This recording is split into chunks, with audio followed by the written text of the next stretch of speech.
A glória pertence ao Senhor. Olá, que bom que você está aqui.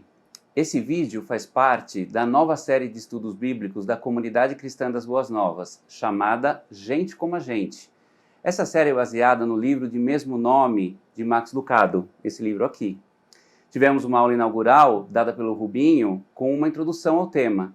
E hoje, nesse vídeo, vamos estudar o primeiro capítulo do livro e o personagem de hoje é José, pai de Jesus.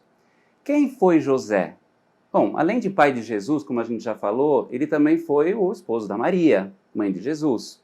Sabemos também que ele era da linhagem de Davi. Lá em Mateus capítulo 1, o capítulo começa com a genealogia de Jesus.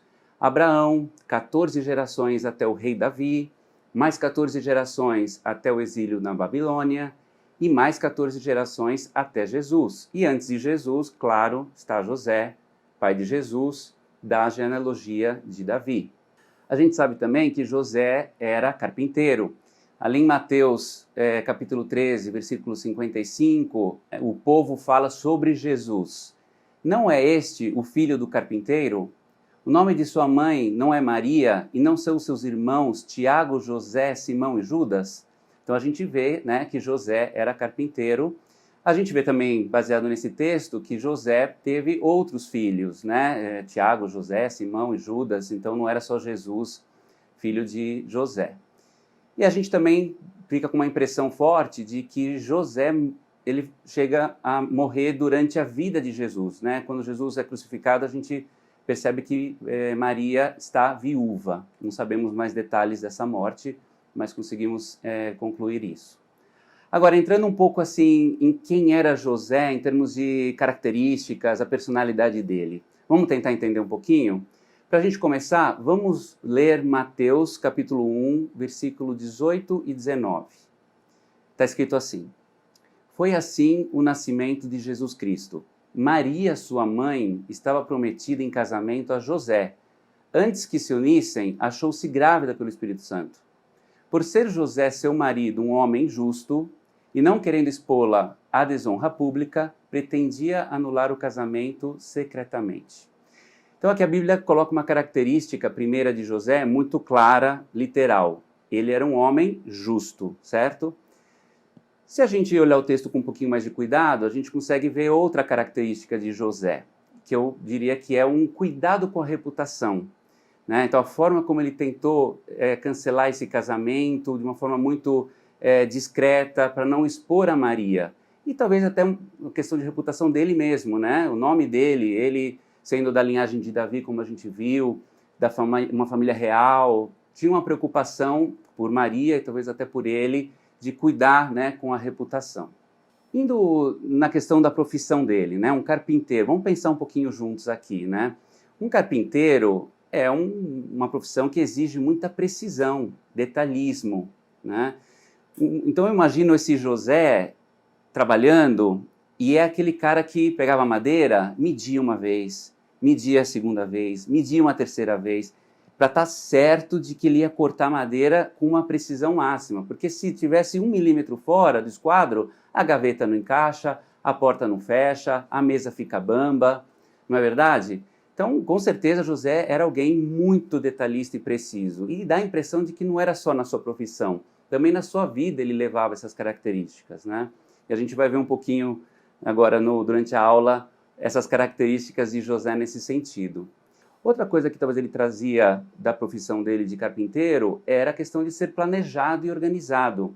Imagina aquela carpintaria bem bonita e arrumada, as ferramentas cada uma no seu lugar, ele sempre fazendo planos antes de executar. Então vinha um cliente, pedia um trabalho para ele fazia um projeto 1, fazia uma versão 2, uma versão 3, discutia com o cliente e definiam junto qual versão executar antes de sair e fazer o móvel.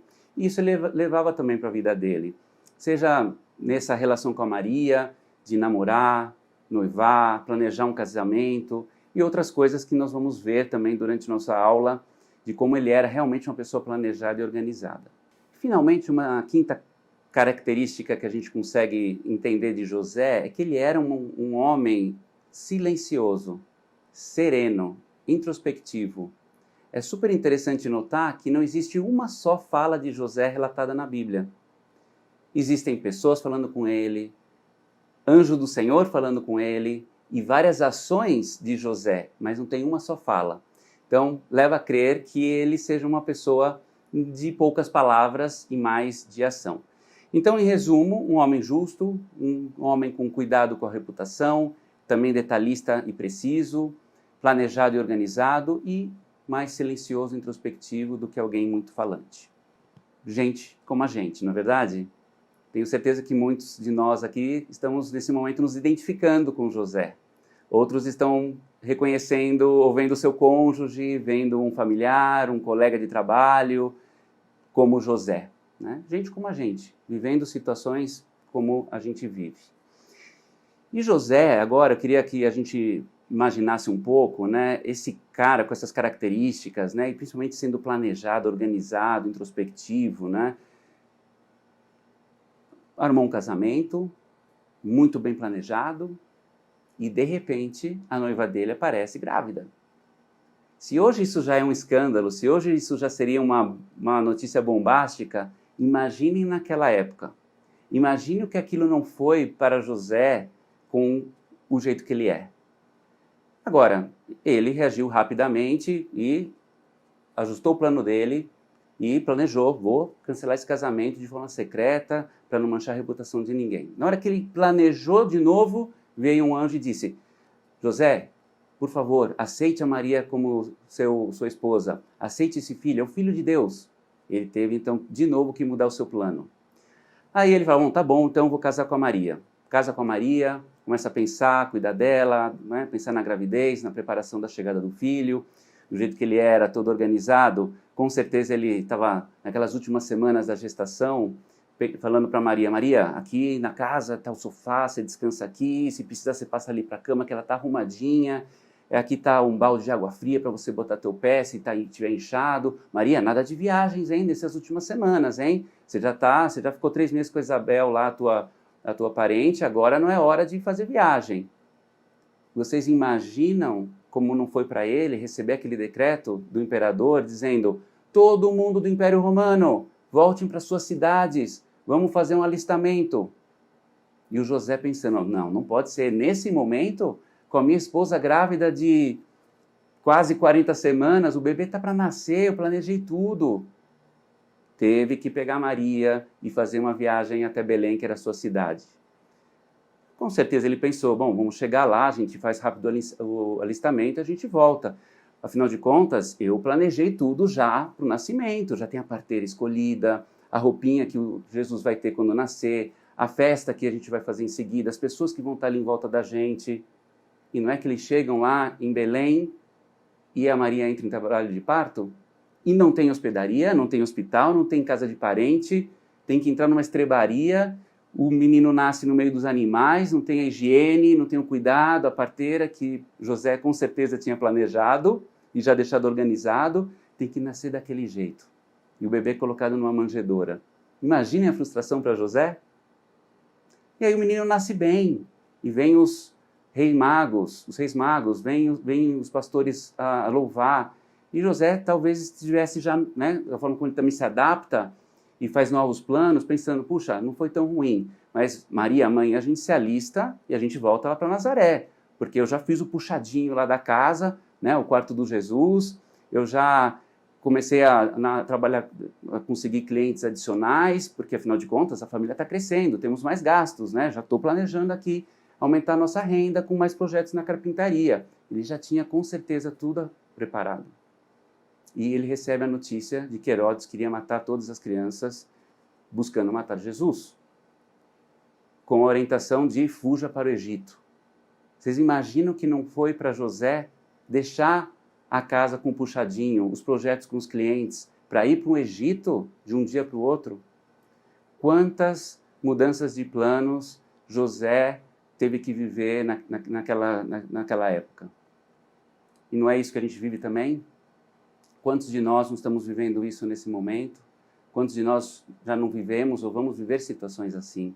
Onde a gente planeja mais ou menos, talvez tanto quanto José, ou talvez menos, mas temos sonhos, temos ideias, temos ambições e alguma coisa acontece que de um momento ao outro tira o nosso solo, quebra as nossas pernas e a gente fica de uma forma realmente que a gente não imaginava.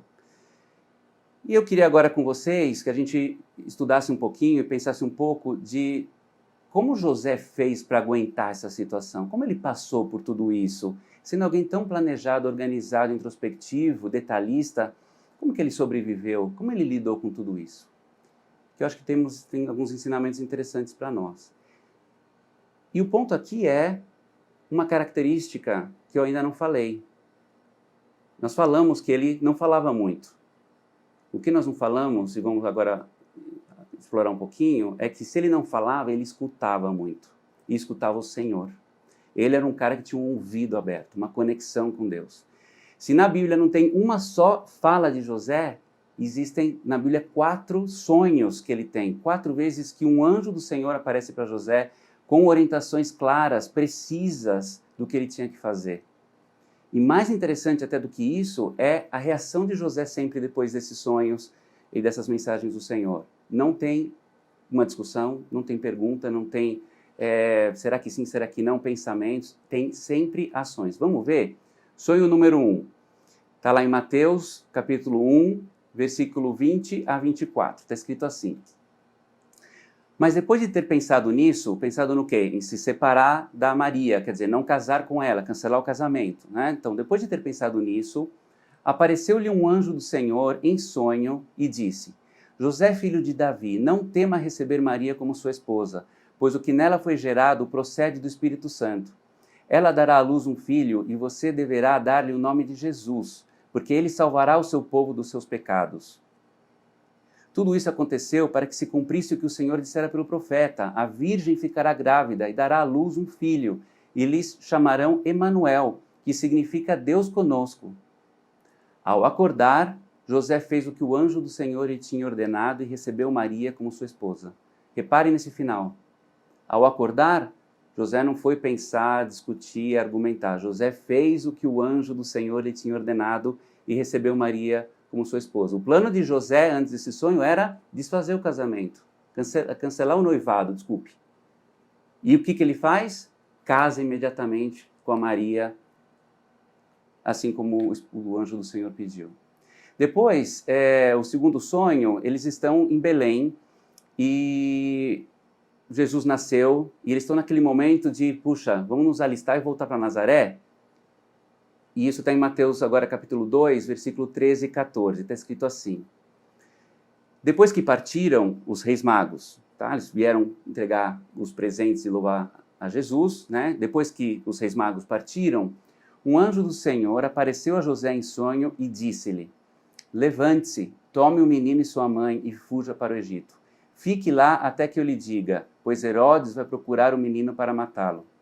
Então ele se levantou, tomou o menino e sua mãe durante a noite e partiu para o Egito. Então, reparem, aparece um anjo no meio da noite e José, não é só que ele sonha com isso, senão que ele, em seguida, esse sonho o desperta. E olha que curioso, não está escrito assim, ele voltou a dormir e de manhã ele foi falar com a Maria, eles pensaram, e aí eles se prepararam e uma semana depois eles foram. Está escrito assim, ele se levantou no meio da noite, tomou o menino e sua mãe durante a noite e partiu para o Egito. Ele foi despertado com esse sonho e não titubeou, levantou a Maria, levantou Jesus e foi embora para o Egito. Vocês imaginem essa mudança de planos. O cara todo planejado, mas a forma como ele reage a um pedido do Senhor. Depois, quando ele está no Egito, Herodes morre e um anjo aparece de novo a ele dizendo, no capítulo 2 de Mateus, no versículo 19 e 21. Está escrito assim, depois que Herodes morreu, um anjo do Senhor apareceu em sonho a José no Egito e disse, levante-se, tome o menino e sua mãe e vá para a casa de Israel, a terra de Israel, pois estão mortos os que procuravam tirar a vida do menino. Ele se levantou, tomou o menino e sua mãe e foi para a terra de Israel. De novo, né, sem titubear, agiu assim como o Senhor tinha orientado. E em seguida, no mesmo capítulo 2, versículo 22 e 23, tem o quarto sonho de José, está escrito assim: mas ao ouvir que Arquelau estava reinando na Judéia em lugar de seu pai Herodes, teve medo de ir para lá. Tendo sido avisado em sonho, retirou-se para a região da Galiléia e foi viver numa cidade chamada Nazaré. Assim cumpriu-se o que fora dito pelos profetas: ele será chamado Nazareno. E, então, de novo, José, pelo jeito, quando ele é orientado a voltar para Israel, ele planeja, do jeito que ele é planejado, lógico, ele fez um plano, planejou voltar por alguma razão para a Judéia. E na hora que ele chega na Judéia, ele vê, opa, o Herodes morreu, mas o filho dele, que é Arquelau, está aí. Será que esse cara também vai querer continuar com aquela questão de matar as crianças, tentar matar Jesus? Ele fica com medo e o anjo confirma, realmente é melhor você não ficar aí não. Volta lá para Nazaré. Então, de novo, tem que mudar os planos e não voltar para a Judéia, mas ir para a Galiléia. E, de novo, José faz sem pensar, sem duvidar. Então, acho que temos muito que aprender com José, E, para fechar, então, eu queria deixar para vocês, ou em casa, ou nos seus grupos, 4 ou 5 pontos que o Max Lucado nos deixa no seu livro, pontos para a gente refletir e discutir. Vamos lá? Primeiro é assim: descreva uma situação na qual você se viu em conflito entre o que Deus estava dizendo e o que parecia fazer sentido. Ponto número 2 para refletir: qual é a ligação entre a nossa obediência e a orientação divina? Por que não faz sentido pedir a direção de Deus para a sua vida se você é desobediente a algum mandamento das Escrituras? Ponto número 3. Que situações do passado levaram você a questionar o motivo de alguma decisão de Deus? 4. O que geralmente acontece dentro de você quando se permite questionar a orientação de Deus para a sua vida ou as circunstâncias que a cercam? Você consegue distinguir um padrão? E o ponto número 5, leia Hebreus capítulo 3, de 12 a 19. Que conselho podemos encontrar no versículo 13 para nos ajudar a obedecer juntos a Deus? Repare na forte ligação entre a obediência e a fé presente nos versículos 18 e 19. Que ligação é essa? Que Deus abençoe a cada um de vocês nessa jornada. Um abraço.